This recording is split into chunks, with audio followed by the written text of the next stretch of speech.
Good morning students. तो हम पढ़ रहे हैं भौतिक विज्ञान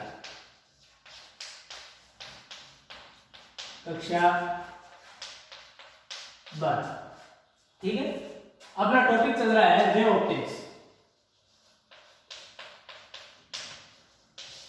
किरण प्रकाशिकी। इसके बारे में हमने पिछले वीडियो में पढ़ा है कि दर्पण क्या है, समतल दर्पण, अवतल दर्पण, इनके बारे में हमने पढ़ा है। समतल दर्पण से जो परावर्तन हो रहा है उसके बारे में हमने पढ़ा है, उसके कुछ एग्जाम्पल भी देखे हैं। अवतल दर्पण है, उनके एग्जाम्पल भी हमने देखे हैं। अवतल दर्पण से जो प्रतिबिंब बनते हैं उनके बारे में हमने पिछली वीडियो में देखा है। 6 प्रकार से बनते हैं। जब वस्तु अनंत पर हो तब अपना प्रतिबिंब कहाँ बनेगा, जब वस्तु अनंत और सी के मध्य हो तब कहाँ बनेगा, जब अपनी वस्तु सी यानी वक्रता केंद्र पर हो तब प्रतिबिंब कहाँ बनेगा, जब अपनी वस्तु सी और एफ के मध्य हो तब कहाँ बनेगा, जब अपनी वस्तु एफ पर है तब कहाँ बनेगा, और जब अपनी वस्तु एफ और पी के मध्य है तब कहाँ बनेगा। ये सारी डिटेल हमने अवतल दर्पण के लिए की थी। आज हम बात कर रहे हैं उत्तल दर्पण के बारे में। तो जिस प्रकार से अवतल दर्पण के लिए प्रतिबिंब की 6 कंडीशन थी, ठीक उसी प्रकार उत्तल दर्पण के लिए, लेकिन 6 कंडीशन नहीं है, उत्तल दर्पण के लिए सिर्फ 2 ही कंडीशन है। तो उनके बारे में हम देख लेते हैं। सबसे पहला है जब वस्तु अनंत पर हो। जब वस्तु अनंत पर हो तब अपना प्रतिबिंब कहां बनेगा, तो देखो कहां बनेगा,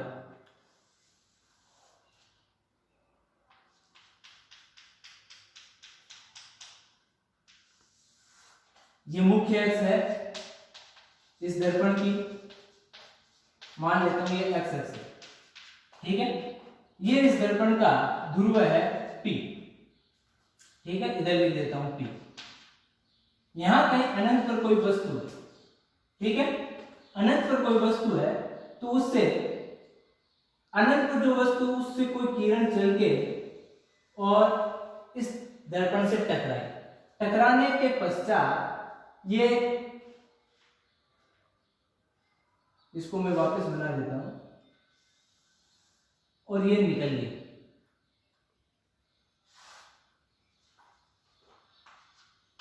इसको मैं अगर पीछे की तरफ बढ़ाऊं डॉटेड लाइन से, डॉटेड, तो यहां कहीं इस दर्पण का वक्रता केंद्र है C। तो ये मेरे को C से जाती हुई दिखाई देती है, केवल प्रतीत होता है क्योंकि यहां तो पॉलिश किया हुआ है, तो जाएगी नहीं, केवल हमें प्रतीत हो रहा है कि ये वस्तु C से जा रही है। ऐसे अनंत से कोई किरण आए और आके इस P पे टकराए और टकराने के पश्चात इधर से निकल गई। इसको मैं पीछे की तरफ बढ़ाऊं तो ये दोनों किरण यहां मिलती है जिसे बोलते हैं F। ये जो दोनों किरणें हैं जहां ये टकरा रही है वहां पर हमको प्रतिबिंब प्राप्त होगा। ये मैंने आपको पहले भी बताया था। यहां हमको प्रतिबिंब प्राप्त होगा फोकस पे। तो देखो इसके लिए क्या करेंगे, प्रतिबिंब की स्थिति, प्रतिबिंब स्थिति, प्रतिबिंब की क्या स्थिति है, नंबर 1 क्या है, प्रतिबिंब कहां बन रहा है, F पर बन रहा है, F पर बनता है। कहां बनता है भाई, F पर बनता है। नंबर 2 क्या लिखेंगे अवतल दर्पण में, जैसे अपन ने लिखा था कि जो प्रतिबिंब बन रहा है वो वास्तविक है या आभासी है, तो ठीक इसी प्रकार से यहां लिखेंगे। तो ये एक्चुअल में नहीं बन रहा है क्योंकि यहाँ पॉलिश किया हुआ, ये पार्ट हमें दिखाई थोड़ी दे रहा नहीं दे रहा है कि ये किरण टकराए और टकरा के इधर निकल गई। हमें ऐसा आभास हो रहा है कि ये किरण पीछे से आ रही है और यहाँ कहीं वस्तु रखी हुई, ऐसा प्रतीत हो रहा है, मिल नहीं रही। इसका मतलब ये जो प्रतिबिंब बना है वो कैसा बना है, आभासी। नंबर 3 यहाँ अपनी वस्तु रखी हुई थी और प्रतिबिंब भी यहाँ बन रहा है, यानी ये जो मुख्य अक्ष है इस मुख्य अक्ष के ऊपर की ओर ही बन रहा है, यानी जिधर वस्तु है उधर ही प्रतिबिंब है, यानी सीधा बन रहा है। अगर ये प्रतिबिंब मुख्य अक्ष के नीचे बनता तब होता कि ये उल्टा बन रहा है, लेकिन ये ऊपर ही बन रहा है, इसका मतलब जैसी वस्तु है ठीक वैसा ये बन रहा है, यानी सीधा बन रहा है। नंबर 4 वस्तु अनंत पर है और तब भी हमको उसका प्रतिबिंब मिल रहा है, इसका मतलब वस्तु कितनी बड़ी होगी, क्योंकि वो अनंत पर रखी हुई है और फिर भी हमें उसका प्रतिबिंब मिल रहा है, इसका मतलब वस्तु तो बहुत ज्यादा बड़ी है, उसके कंपेयर में प्रतिबिंब क्या है, छोटा है। तो प्रतिबिंब क्या होगा, बहुत छोटा। अगर बहुत छोटा है तो फिर m क्या होगा, m आवर्धन है, m क्या है, आवर्धन। क्या होता है, I/O, I कम है और O ज्यादा है तो m की वैल्यू क्या आएगी, 1 से कम आएगी, ज्यादा आएगी, 1 से कम आएगी। और चूंकि I भी ऊपर की तरफ है, O भी ऊपर की तरफ है, यानी दोनों पॉजिटिव है, इसलिए प्लस। ये चिन्ह परिपाटी है, ये मैं आपको फिर से बताऊंगा, मैंने पहले बताया था लेकिन मैं फिर बता दूंगा इसको, ठीक है। तो एक कंडीशन तो उत्तल दर्पण की ये है। अब अपन दूसरी कंडीशन की बात करते हैं। केवल दो ही कंडीशन है उत्तल दर्पण की। अवतल दर्पण में 6 है और अपना मेन इंपॉर्टेंट अवतल ही है, उत्तल नहीं, ठीक है। उसके ऊपर इक्वेशन आते हैं। इसमें 2 नंबर है, जब वस्तु अनंत व P के मध्य हो। अगर वस्तु अनंत और P के मध्य, तब देखो क्या कंडीशन बनेगी। फिर अपन ने बनाया अपना दर्पण, ये पॉलिश करते ही दर्पण बन गया, पॉलिश नहीं करेंगे तो अपना मिरर बन जाएगा, कांच, सॉरी कांच बन जाएगा, ठीक है। अब अपना ये इंफिनिटी है, ये अपना ध्रुव और यहां कहीं अपनी वस्तु रखी हुई है, ठीक है। तो एक किरण तो यहां जाएगी मुख्य अक्ष के जो समांतर है, और वो कहां से निकल जाएगी, फोकस से निकलते हुए हमें प्रतीत होगी। यहां प्रतीत होगा उत्तल दर्पण में, अवतल में तो एक्चुअल में गुजरती है, ठीक है। एक किरण क्या होगी,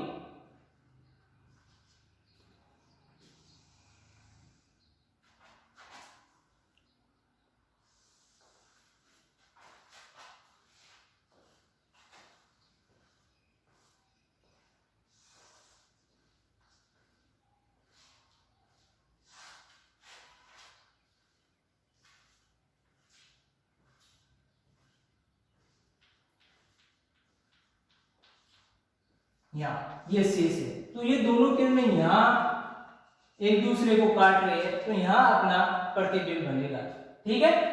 प्रतिबिंब की स्थिति अपन लिख लेते हैं। एक किरण है वो तो जा रही है कहां से, इसके समांतर और चली गई और इसको डॉटेड लाइन से पीछे बढ़ाया तो हमें F से जाती हुई प्रतीत हो रही है, और दूसरी किरण है वो वक्रता केंद्र से जाती हुई प्रतीत हो रही है। दोनों जहां टकरा रहे हैं, एक दूसरे को काट रहे हैं, वहां पर क्या बनेगा, प्रतिबिंब बनेगा। प्रतिबिंब कहां बनेगा, जब दो किरणें जहां काटेगी वहां पर प्रतिबिंब बनेगा। अवतल दर्पण में भी हमने देखा है और ये उत्तल दर्पण में भी है। प्रतिबिंब की स्थिति देखो, नंबर 1 कहां बन रहा है, P और F के बीच में कहीं बन रहा है, तो यहां लिखेंगे P व F के मध्य। 2 नंबर कंडीशन हमने क्या लिखी थी कि यह आभासी है, तो आभासी है। सीधा भी है, हमें दिख रहा है सीधा है। वस्तु से छोटा बन रहा है तो छोटा है। और 5 नंबर है m is less than plus, ठीक है। तो उत्तल दर्पण में 2 कंडीशन है, दोनों में उत्तल दर्पण में आभासी बनेगा, सीधा बनेगा, छोटा बनेगा, m की वैल्यू +1 से कम होगी। अब इसमें 2 ही कंडीशन क्यों बन रही है ये बता देता हूं मैं आपको। एग्जाम में आएगा नहीं, दिया हुआ नहीं है कहीं पर, लेकिन मैं आपको बता देता हूं कि ये 2 ही क्यों बन रही है। वहां पर तो बहुत सारी थी, यहाँ 2 क्यों है, आपको मालूम होगा 2 क्यों है। अवतल दर्पण पढ़ लिया, उत्तल दर्पण पढ़ लिया, तो आपको पता होना चाहिए। देखो ये उत्तल दर्पण है, ठीक है, और इसको मैं पॉलिश कर देता हूं, ठीक है। अब ये उत्तल दर्पण को मैं अगर डॉटेड लाइन से ऐसे मिलाऊं तो ये पूरा एक क्या बन जाएगा, गोला बन जाएगा। गोला बन जाएगा तो इसका कहीं यहां सेंटर होगा, ठीक है, ये C। अगर इधर सेंटर है तो फिर R भी इधर होगा, और इधर इसकी फिर फोकस होगी, और फोकस है तो फिर ये फोकस दूरी F भी होगी, और ये ध्रुव होगा। अब इधर तो पॉलिश किया हुआ है तो उधर हम कोई वस्तु रख नहीं सकते, तो वस्तु तो किधर रखनी पड़ेगी, इधर। इसका मतलब अनंत इधर रह गया, तो इधर तो दो ही कंडीशन रहेगी, क्या कि या तो वस्तु अनंत पर हो या फिर अनंत और p के कहीं बीच में हो।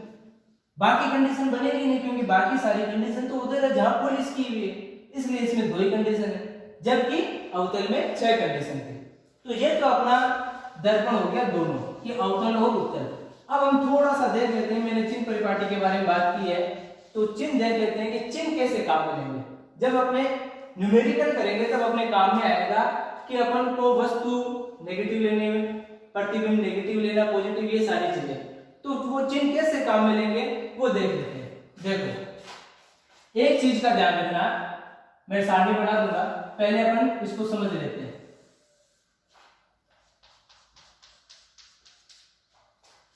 ये दर्पण जिस खोखले गोले का पार्ट है उधर क्या होगा, सेंटर होगा। ये मुख्य एक्स है, ये है मुख्य एक्स, ठीक है, और यहां कहीं फोकस होगा, ये बिंदु P है, ध्रुव है, ठीक है। अब देखो क्या, इसको मैं मान लेता हूं एफ और एक्स। अब देखो यहां कहीं अपना अनंत है, और अवतल दर्पण में इधर कहीं पर भी वस्तु रखी हुई है, कहीं पर भी वस्तु रखें, उससे चलकर कोई किरण कहां आएगी, दर्पण पे आएगी, यहां ऐसे दर्पण पे टकराएगी, चाहे वो अनंत पर हो, सी पर हो, एफ पर हो, इन दोनों के बीच में हो। अपने जो किरण है वो किस डायरेक्शन में जा रही है, इस डायरेक्शन में जा रही है, ठीक है। और अपनी जितनी भी दूरियां हैं P से उस वस्तु की दूरी, P से वस्तु की दूरी, उसको अपन लिखते हैं U, इधर लिख देता हूं मैं, ध्रुव से वस्तु की दूरी, ध्रुव से वस्तु की दूरी को क्या लिखते हैं, U, और ध्रुव से प्रतिबिंब, प्रतिबिंब, प्रतिबिंब की जो दूरी है उसको लिखेंगे क्या, V। और जितनी भी दूरियां हैं उन सबको हमको ध्रुव से ही मापना है, ध्यान रखना, सबको ध्रुव से मापना है। तो ध्रुव से मापने के लिए वस्तु इधर रखी हुई है तो अपन को इधर चलना पड़ेगा, प्रतिबिंब इधर बन रहा है तो अपन को इधर चलना पड़ेगा, अपना वक्रता केंद्र भी इधर है तो इधर चलना पड़ेगा। वक्रता केंद्र की दूरी क्या है, वक्रता त्रिज्या कैपिटल R, एफ की दूरी क्या है, स्मॉल r, फोकस दूरी, तब भी हमें इधर चलना पड़ेगा। यानी हमें जो दूरी मापने के लिए ध्रुव से चलना पड़ रहा है उसकी दिशा कौन सी है। तो देखो अगर हम ध्रुव से उनकी दूरी मापने के लिए आपतित किरण की दिशा में ही चल रहे हैं तब हमें लेना है पॉजिटिव साइड, और अगर हमें विपरीत दिशा में चलना है तब हम लेंगे क्या, नेगेटिव साइड।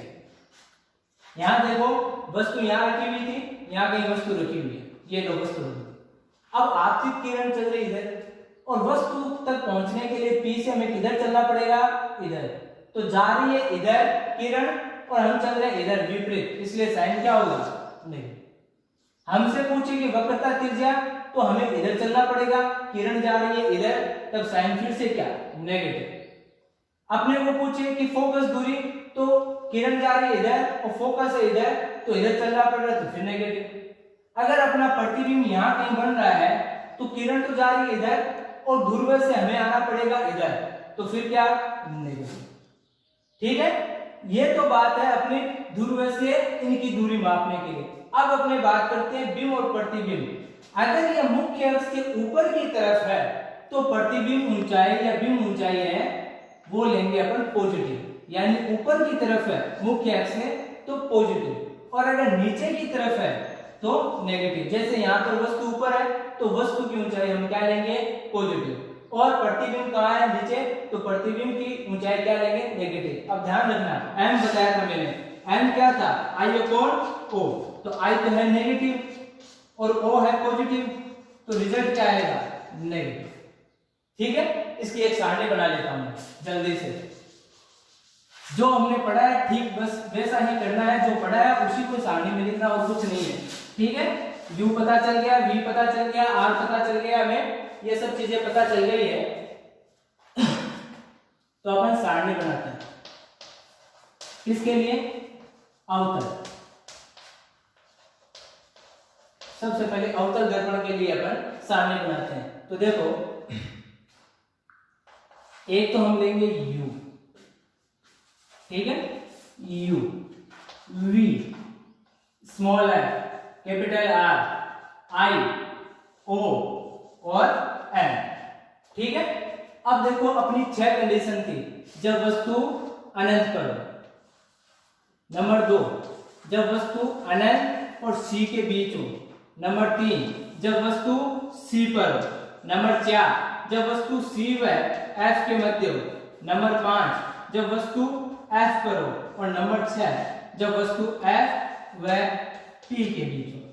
ये जो 5 कंडीशन है ऊपर वाली, ये जो 5 कंडीशन है ऊपर वाली, इनमें देखो जब वस्तु अनंत पर है तो P से U की तरफ चलने के लिए हमें विपरीत दिशा में जाना पड़ेगा आपतित किरण की, इसलिए U क्या होगा, नेगेटिव। प्रतिबिंब जो बनेगा वो बनेगा F पर, F और C के बीच, C पर, C और अनंत के बीच, यानी इधर ही बन रहा है, इसलिए हमें कहां चलना पड़ेगा, P से आपतित किरण की विपरीत दिशा में चलना पड़ेगा, इसलिए V भी क्या होगा, नेगेटिव। F के लिए भी हमें इधर चलना पड़ेगा तो नेगेटिव, R भी क्या होगा, नेगेटिव। इन 5 कंडीशन की बात कर रहा हूं मैं। O क्या होगा, O यानी ऑब्जेक्ट, ऑब्जेक्ट हमेशा ऊपर की तरफ ही है, इसलिए O क्या होगा, पॉजिटिव।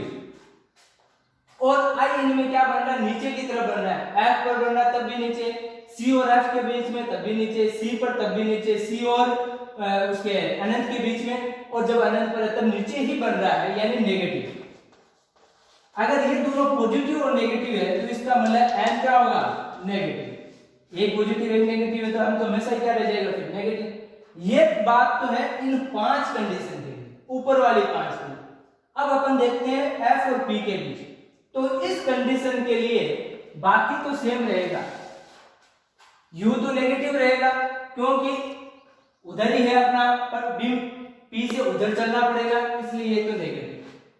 लेकिन जो प्रतिबिंब बनेगा वो आभासी बनेगा, यानी दूसरी साइड में बड़ा बन रहा है, तो ये क्या हो जाएगा फिर, पॉजिटिव। कैसे, देखो चौंक ले लेता हूं एक मिनट।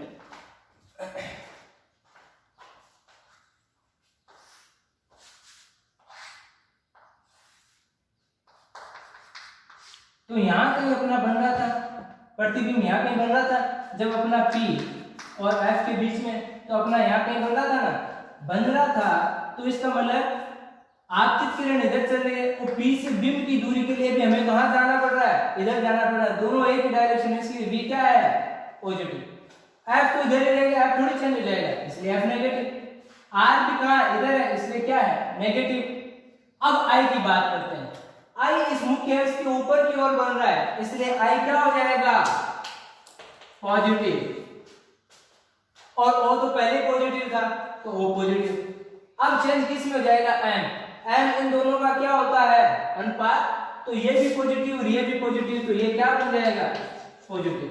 तो 1 से 5 तक जो कंडीशन है, ये 5 कंडीशन, उनके लिए तो ये पॉइंट सेम रहेंगे, और जो लास्ट कंडीशन है 6, उसके लिए केवल ये 3 चेंज होंगे, बाकी से मैंने इसकी पीडीएफ फाइल बनाई है, वो आपको पहुंचा दूंगा मैं, ठीक है, यहाँ आप केवल समझ लो, ठीक है। ये तो है अवतल के लिए।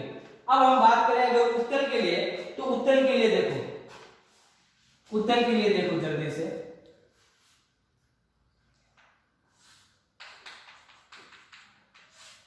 अपना F इधर है, C इधर है, जहां पॉलिश की है उस साइड में, और ये अपना P है। तो इधर है और यहां दोनों ही कंडीशन में, जब अनंत पर है तब भी वस्तु यहाँ है, और जब अनंत और P पर है तब भी वस्तु इधर है, और यहां से चल के इधर प्रकाश किरण जा रही है इस डायरेक्शन में, और हमें F तक जाने के लिए, C तक जाने के लिए भी किधर चलना पड़ेगा, इधर, यानी दोनों डायरेक्शन क्या है, सेम। इसका मतलब F क्या हो जाएगा, पॉजिटिव, R क्या हो जाएगा, पॉजिटिव। अब देखो अपनी वस्तु इधर है तो P से वस्तु तक जाने के लिए हमें कहां चलना पड़ेगा? विपरीत दिशा में, क्योंकि आपतित किरण इधर है तो हमें चलना पड़ेगा इधर, इसलिए U क्या होगा? नेगेटिव। और अपना जो प्रतिबिंब बनेगा वो इधर बनेगा, आपतित किरण की दिशा में बन रहा था, एक तो F पर और एक यहाँ इधर ही बन रहा था, इसलिए ये क्या हो जाएगा? पॉजिटिव।